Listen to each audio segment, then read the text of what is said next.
Good morning, you're watching Business Plus. I'm Shweta Kothari. We're bringing you stories from the world of business, policy and economy. First up, let's begin with headlines. New telecom bill introduced in Lok Sabha paves way for allocation of satellite spectrum, provides no room, however, for WhatsApp and Signal. An SGB scheme Series 3 opens for subscription, issue price fixed at 6,199 per gram of each tranche. Subscription opens from 18th to 22nd of December.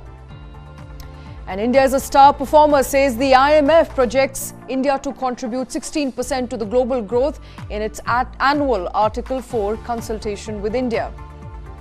And government issues advisory after JN1 COVID subvariant surfaces in Kerala, advises precautions and mandatory wearing of masks. All those stories right here on Newsline. With me is Karthik Malhotra. Karthik, a very good morning. Morning, Shweta. The top story that we're beginning with is, of course, by the way of Telecom bill, which has finally paved way for what could be the satellite allocation. So, satellite internet coming to your home soon, but no room for really WhatsApp and Signal. So, that's exactly the confusion right now and the ambiguity of the new telecom bill introduced by Ashwini Vaishnav in Parliament yesterday in Lok Sabha. Now, interestingly, 2-3 areas really surface for discussion here. Number one, it has been presented and it has been tabled as a finance bill or a money bill, which means that it's going to pass without a discussion in Rajya Sabha. So no discussion at all. So there's no room for discussion. Number two, like you mentioned, all the OTT apps, and by OTT I'm not referring to the OTT streaming entertainment apps, but OTT internet-based communication apps. These include your WhatsApp, Signal, Telegram, Zoom, Skype. All of these have been left out of the ambit. In fact, when you read through the 46-page draft, the mention of internet is just once in an internet protocol context, but the broad definition of telecommunication has been kept fairly wide. Now, right now, it's open to interpretation whether OTT apps like the ones that I mentioned, which are these communication apps, would they largely be defined as telecommunications?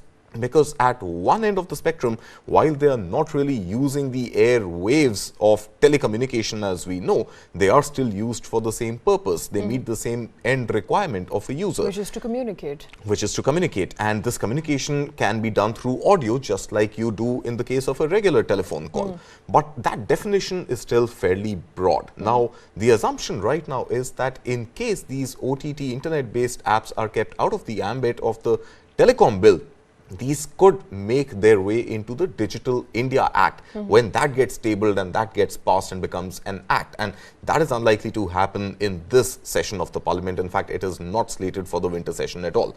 So this is the second point. The third point really is, like you mentioned, the allocation of spectrum. And allocation of spectrum in India has been a challenge, has been a problem area, and has been rife with charges of corruption. Now, the allocation of spectrum in the case of satellite-driven internet or satellite broadband is going to be done using the administrative route, which means the auction of spectrum, which gave TRAI a lot of powers, will now pave way for the government using the administrative route to allocate spectrum. Now, this obviously is good news at one end for the likes of Jio Space Fiber, as well as Airtel's Starlink also, right? So Airtel's OneWeb, and then making way for Elon Musk's Starlink to also come into India without going through that whole auction process and multiple rounds of bidding, etc., for allocation of spectrum. What the telecom bill, in addition to this, Shweta, is also doing is that it is reducing the powers vested with TRAI, the regulator, and giving more power to the government.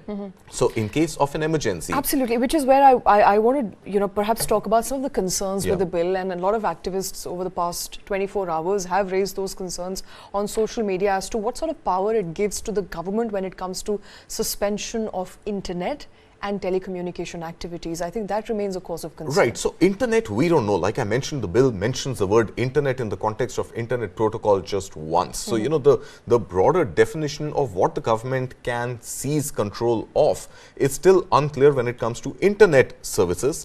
However, telecommunication services, and this means either taking over an entire telecom network, or perhaps a group of users, or any individual for that matter, or a geographical area, the government will now have complete power. I mean, it's not that the government did not exercise that power in the past, but now... But that wasn't in the bill. It wasn't in the bill. So now, as a matter of legislature, as a matter of law, if the bill does get passed and in some time become an act, which it will, then which it will, because it's not going to entail a discussion in the Rajya Sabha. So it gives government that sort of, absolute power to control telecommunication services. And like I mentioned, telecommunication services is in itself a very, very broad area which hasn't been clearly defined in the bill. I think one of the concerns, perhaps, I think for the benefit of our viewers also needs to be highlighted is that by the way of government's absolute majority in Lok Sabha, the bill would have anyway been passed. But by passing it through the money bill route, you're essentially preventing any sort of discussion on the bill in the Lok Sabha as well as the Rajya Sabha, which is a point of concern where the opposition parties will not be able to perhaps relay some of our concerns with respect to the bills. I mean, see, we are in any case looking at a situation where 78 MPs have been suspended. So what room for discussion is there in any case in Parliament right now? So 78 MPs have been, they've been removed, they've been sort of moved away from Parliament. And in addition to that, no discussion in Rajya Sabha. So you're right, this bill is going to get passed in all likelihood and is going to soon become an act. But I think the broad areas right now still remain around how do you define telecommunications? So is telecommunication only restricted to the telecom services that you opt for by way of who the service provider is and the regular phone calls that we make, for which the telecom infrastructure comes into play, as opposed to internet-driven communication? So I think that is the broad area of ambiguity and confusion right now. But I think it has to again be looked into, in the light of the Digital India Bill, which has also been pending for a while, and hopefully in the next session of Parliament, that is something that all eyes would be on. Absolutely. And that would give, instead of TRAI, the power to regulate, or the Telecom Authority, Department of Telecom, to sort of monitor and regulate telecommunications, MeitY would come into picture. So it would be the Ministry of IT and Electronics, which will perhaps form a similar or, a slightly wider definition and a wider bill when you look at these OTT apps like WhatsApp and Signal. All right, but so far no regulation in order by the way of the new telecom bill. That is what we know of. There remains ambiguity as to who will govern and whether there will be a regulation when it comes to your OTT telecommunication apps like WhatsApp as well as Signal. But moving on to a story that is coming by the way of sovereign gold bonds. So if you're somebody who is a fan of gold, like many of us here in India, here's an opportunity to buy not physical but a gold bond. The government of India has now opened its SGB, or the Sovereign Gold Bond Scheme Series 3 for the current year. It opened yesterday. It will continue till 22nd of December.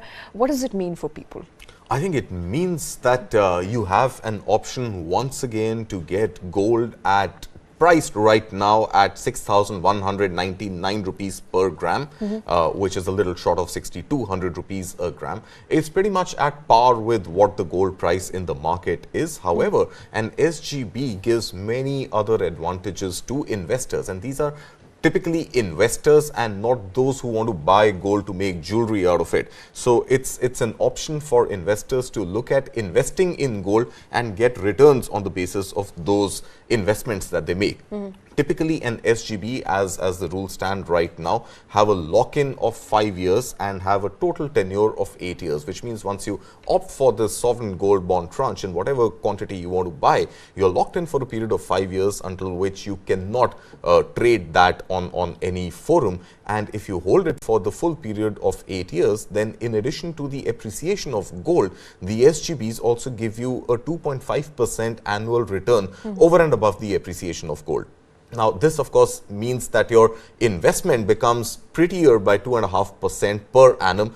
Compound that over an 8-year period, you're obviously looking at a good amount of wealth that you can create, assuming that gold prices are only going to continue going up. And if you were to hold this investment for the full period of 8 years, then once this investment gets liquidated, you don't have to pay any tax on it as well. So for investors, and we've spoken to investment advisors, personal finance experts across the board, they suggest that if gold is something that continues to sort of catch your attention and your fancy, SGB seems to be one of the better ways to invest in gold. Absolutely, the better route to invest in gold perhaps. The SGB, the Sovereign Gold Bond Series 3 for the current year has now opened for subscription, and you can subscribe. I believe there are avenues through which you can subscribe. So where you can go to the bank. You can go through, so primarily it's the banks and the post offices through which you can apply for SGBs. Absolutely. And this is at the end of the day paper gold, which means you're not really going to get the yellow metal. You'll never lay your eyes or your hands on the yellow metal. It is paper gold, it is investing in gold and appreciation of gold. So the price of gold, perhaps not the physical holding of that gold, but the price of gold over the top of an interest rate, a compound interest rate that the SGB will accrue over a period of 8 years. With that, it's time for a short quick break. We'll be back in just a bit.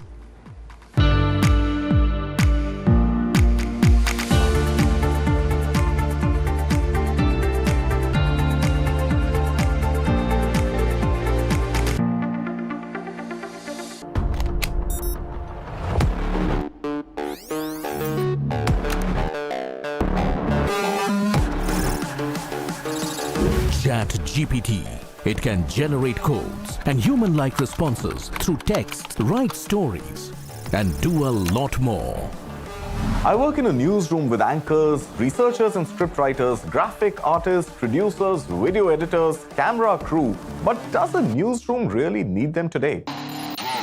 All of us have to think about unique and distinctive value addition that cannot be automated or repeated or replaced by a machine. ChatGPT may kill many companies. A human has to be in the loop with an ability to control this. Dark Side of the Boom. Streaming now.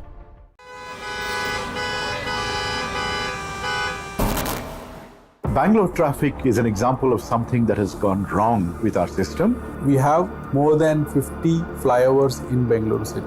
If flyover is a solution to traffic problem, Bangalore should not have traffic problem. According to TomTom Traffic Index 2022, Bangalore is ranked as the second worst city in the world when it comes to traffic. The speed limit at the ORR is 80 kilometers per hour, but our vehicle has only moved 10 kilometers per hour. What Bangalore needs is a surgery, but what we have been offered repeatedly are band-aids.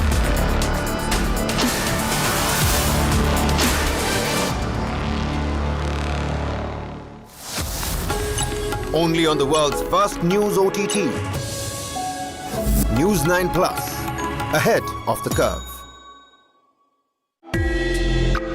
Currently, the industry is facing a lot of challenges as far as demand is concerned. Basically, the US markets has slowed down because of high inflation. So obviously, diamonds being a dream product, something which doesn't have a utility value or is seen as a luxury. So that obviously goes off your shopping list. That's the first item that will go off your shopping list, especially in recessionary trends. That lab-grown diamonds are not mined, and they do away with the entire mining. So they save up on all the environmental damage that is associated with mining, and of course, the mining cost, which is why they're even more affordable. People that is impacted by all these recessions are the artisans, are the people who work in this industry, right? But I think lab-grown diamond has allowed them to actually use their skills in the same product. This and more streaming on world's first news OTT, News 9 Plus. Download now.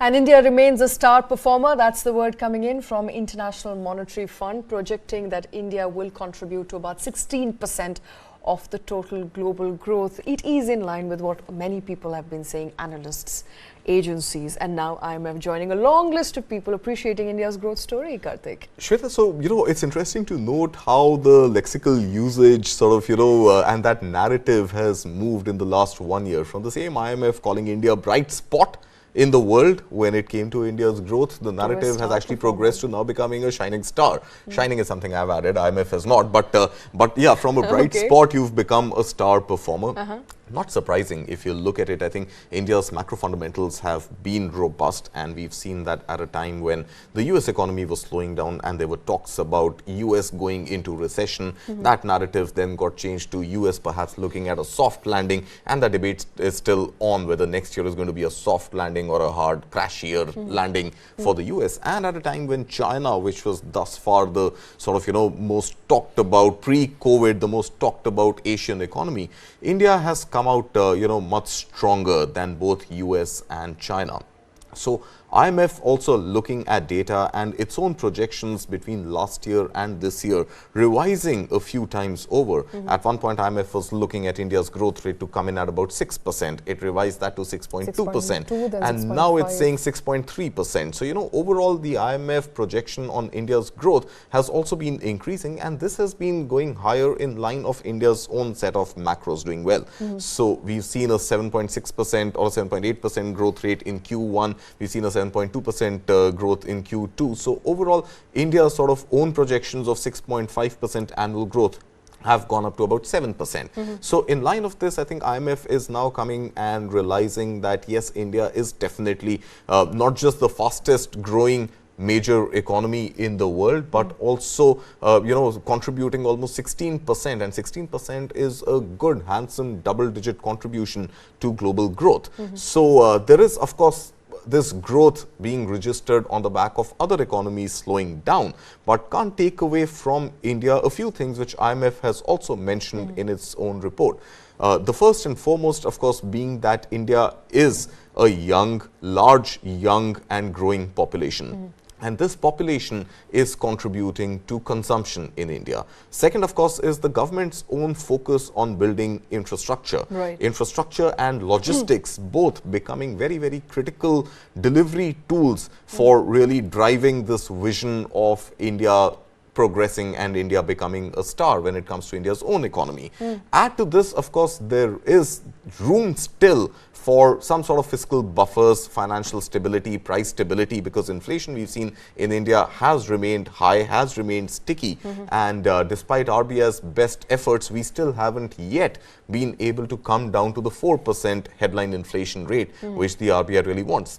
So price stability in India is definitely going to be a factor. I want to come to some of these factors one after the other, and a very important statement coming in from IMF at this point is that India rebounded when it comes to pandemic, and perhaps the rebound that India has seen was unlike any other Asian economy. For instance, China. China could not do away or wish away with the strict and very strict measures that it put into place. Hence, the rebound curve was rather slow and not as steep as that of India. Perhaps the measures that India has taken has helped India. I mean, see, definitely India resisted that temptation of printing cash. And this is something that the US did, and the effects of that are there for all to see right now in the US. But India, while India did not print currency, India did engage in certain freebie schemes like free ration to 80 crore Indians, and that again has been extended for a period of 5 years. Even though COVID we thought was behind us, not anymore. It seems like there is another variant of COVID which is rearing its ugly head. But that notwithstanding, I think India restricted itself and resisted that temptation of printing currency and handing it over to those who needed to spend money. Rather, the government procured ration and distributed and literally it. Put the money where the mouth is. And put the ration at least right to the mouth, rather than giving money to people to go and buy. And add to that, of course, India's own digital payments infrastructure, the entire digital infrastructure and financial inclusion, these stories have augured well for India's growth. So at one level, India has ensured that there has been consumption.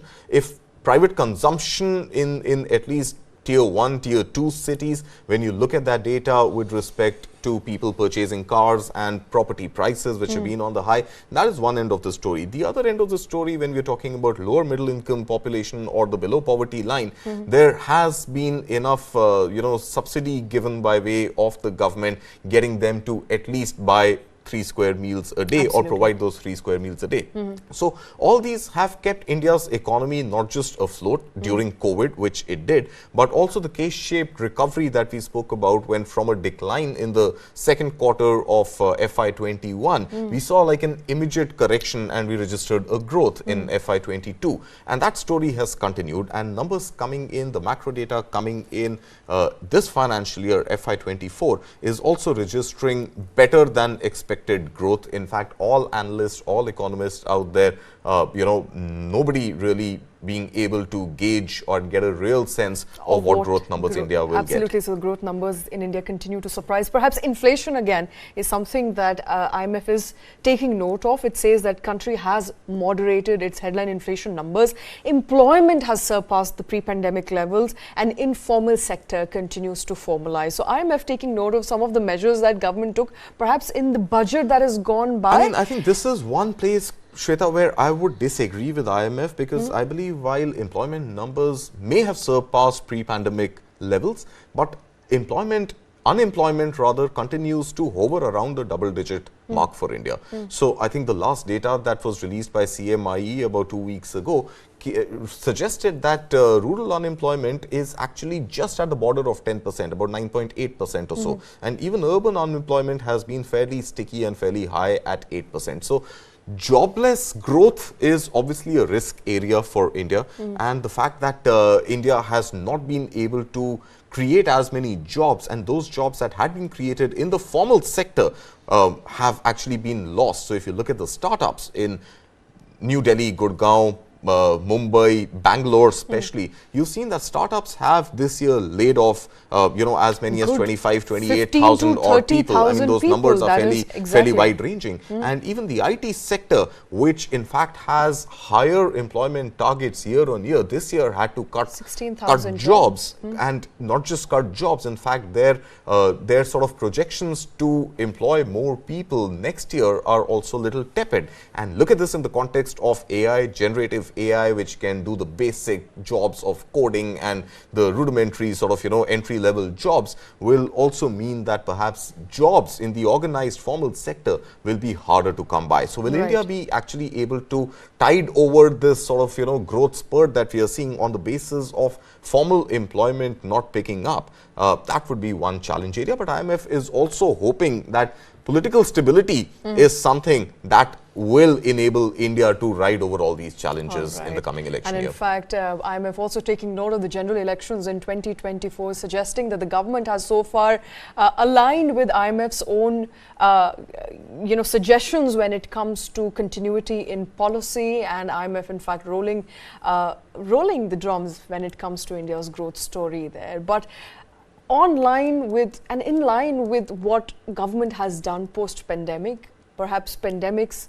and COVID is not yet gone. It has come back to haunt us in one way or the other, because government has rolled out an advisory specifically with respect to the new JN1 variant, a sub-variant of Omicron, which has now surfaced once again in Kerala. An advisory has been put into place by the government, asking state governments to make room, make arrangements, but also ensure that public health is taken on note of. I mean, unfortunate as it may be, Shweta, it's that time of the year again. It's holiday season. We've seen people are traveling. We've seen, Christmas and New Year, this long break, vacation time for most people across the world, not just in India. Schools are shut, and this is when social engagements actually go up. And this is when you actually go out and you meet people and you're going to busy malls, you're doing festive shopping, etc. At a time like this, Omicron, the subvariant of Omicron, JN1, is back. In fact, as many as 2,000 odd cases have been reported, and the death toll has reached a figure of 10 as of last night. I don't have the latest data. I'm not sure if ICMR is actually releasing it like it used to, once in the morning, once in the evening. But we may be looking at, all those COVID graphs and those curves and those, ugly figures of rising COVID cases. And that's not happening in India alone. In fact, countries like Singapore and Indonesia already have enforced fairly stringent COVID control measures. In the state of Kerala, right now, we are seeing these numbers spike. If I can call it a spike yet, because I think given where we were, even 2,000, 1,800 or so seems to be a fairly high number.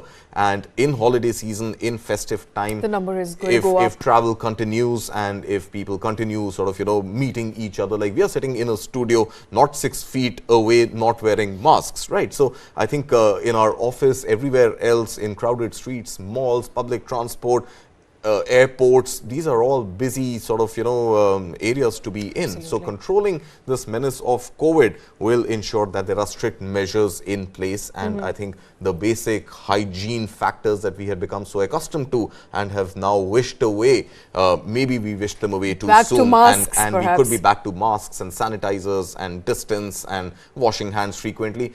Great things to do in any case, but something that we weren't doing as often as we perhaps should have done. Pandemic, absolutely. But I think an advisory has now been put into place, which is important to note. The government is now asking people to stay indoors, ensure, because this time of the year, as Karthik mentioned, is usually the time when people go out, they shop, they assemble, they gather, and this is the time that the government is asking people to be extra careful of, not to raise any eyebrows and not to ask people to perhaps be scared at the moment, because the virus is still contained in the state of Kerala.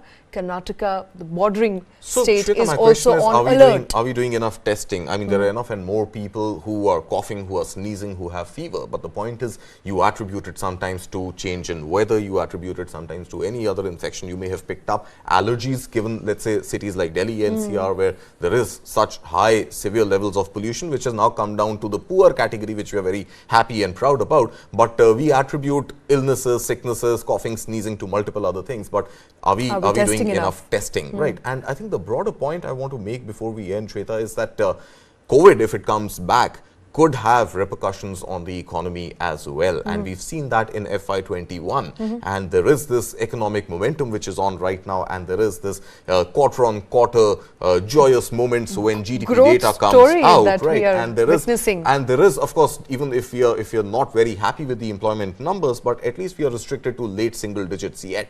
If COVID were to come back and if economic activity were to come to any sort of pause, if not a halt, then all the consumption that we are talking about, and this consumption really accounting for almost 56-57% of India's GDP, is something that could take a backseat again. Absolutely. And that may not spell very well for India's star position and bright spot position in the world, and of course for our own domestic macros as well. And our health, I think, to top it all, our health perhaps, because the new variant in town is likely to be more infectious than the existing variant. Remember, it's a sub-variant of Omicron, which is anyway highly infectious. Currently in the state of Kerala, where an alert has been issued, bordering states like Karnataka are also on alert. But as far as Omicron new variant is concerned, public health advisory currently in place. People asked to wear masks once again. But with that, it's the end of the show. Thank you very much for watching.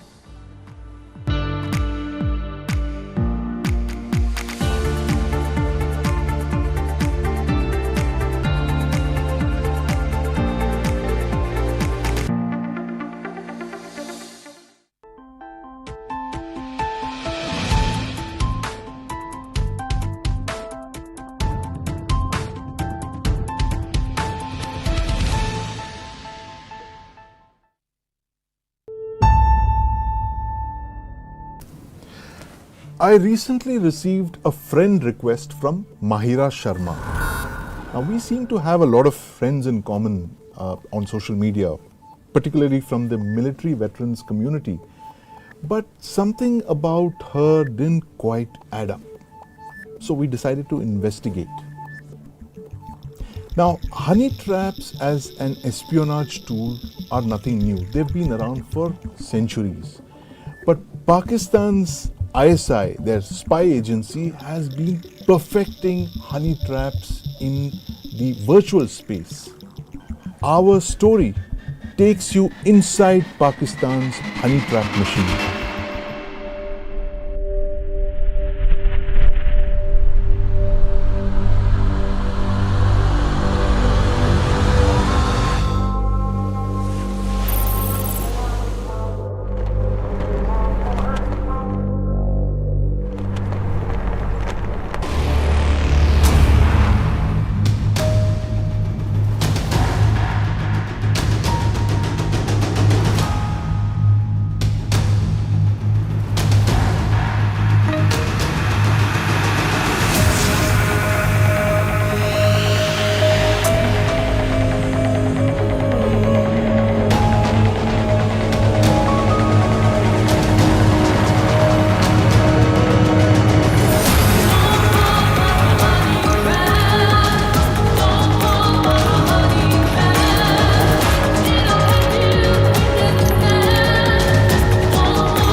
Mahira Sharma, a young, good-looking woman in her 20s. Her Facebook profile said she was a clerk in a nationalized bank in Pune. Our editor's profile picture had an Air Force aircraft. He had several former military officers in his friends list. Mahira Sharma had 62 friends, all of them males and many of them serving and retired military and government officials. We began our investigation.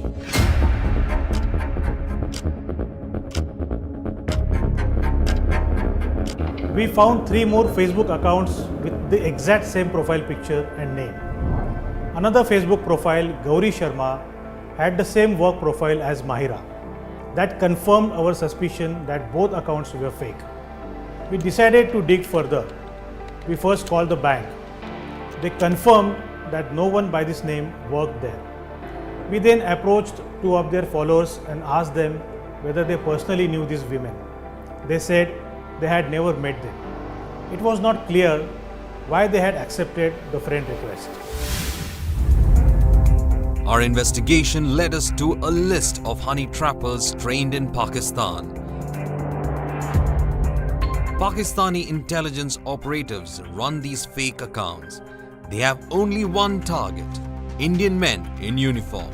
These women are trained to speak in Indian dialects. Indian military intelligence officials confirmed to us that Mahira Sharma was one of hundreds of fake profiles created by Pakistan's intelligence agency, the ISI. She was the bait for a honey trap.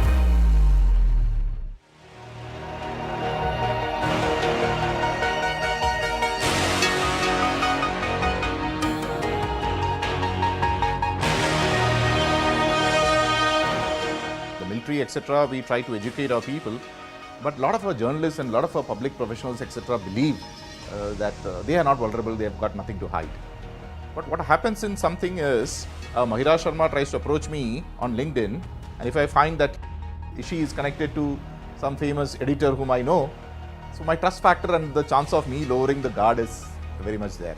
So it is that one person, that one breach will lead to multiple other breaches. The trust factor is, oh, Mahira Sharma is friends with Sandeep Punditan, my friend. Okay, maybe she's, I take the first, and she says, Sandy said, I may not check back because Sandy is a big, busy man. So that's how it starts off.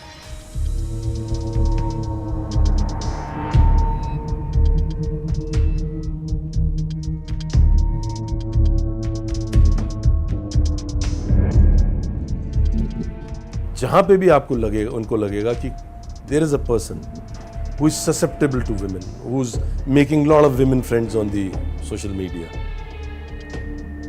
That is where they will make a spoof account and then start luring the person. I have also got in my Twitter account. I'm only on the Twitter handle, and suddenly I have to literally report and block the particular handles. So one, the female will be there in a semi-nude. The beauty is, the AI works so well. How long have you looked at the photo? You just seen it and changed the screen. You've done a gaze. 2-second gaze, 3-second gaze, a minute gaze. Are you repetitively going back to that handle? Your weakness is known.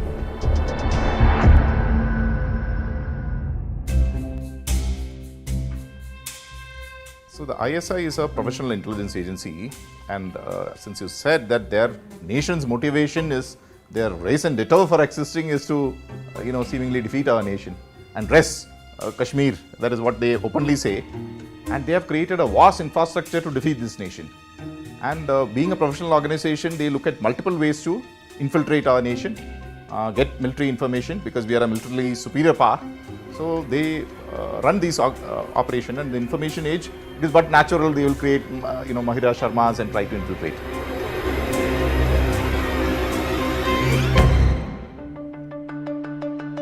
Pradeep Kurulkar was the director of Pune-based Defence Research and Development Organization. The DRDO is India's premier military R&D organization developing crucial defense equipment, including strategic missiles. In June 2020, Kurulkar received a WhatsApp message from Zara Dasgupta. Zara claimed that she was a software engineer from UK. Then the video chats began. Zara began sending nude photographs and videos to Kurulkar. Soon, she began asking for top secret information on India's defense preparedness. Kurulkar passed data on the BrahMos cruise missile and test details of a yet to be revealed Agni 6 nuclear ballistic missile. The 58-year-old scientist was entrapped. इस वक्त की बड़ी खबर, DRDO के director Pradeep कुरूलकर गिरफ्तार हो गए हैं। उन पर पाकिस्तान इंटेलिजेंस को इन्फॉर्मेशन देने का आरोप लगा है। Kurulkar was arrested by Indian police in May 2023. The woman who called herself Zara Dasgupta was operating from Pakistan, not the UK. There was another twist here. Kurulkar was convinced Zara was a real person. She had met him in Pune in December 2020. Police believe this yet to be identified woman was an imposter hired for the honey trap. The Zara Dasgupta Kurulkar was chatting with was a Pakistani intelligence operative based in either Karachi or Lahore. Pakistan's ISI runs an institute in Karachi to train women on how to honey trap Indians working at crucial government positions. Pradeep Kurulkar is their biggest catch till date. Robin Sage experiment is a experiment done by an American security researcher called Thomas Ryan.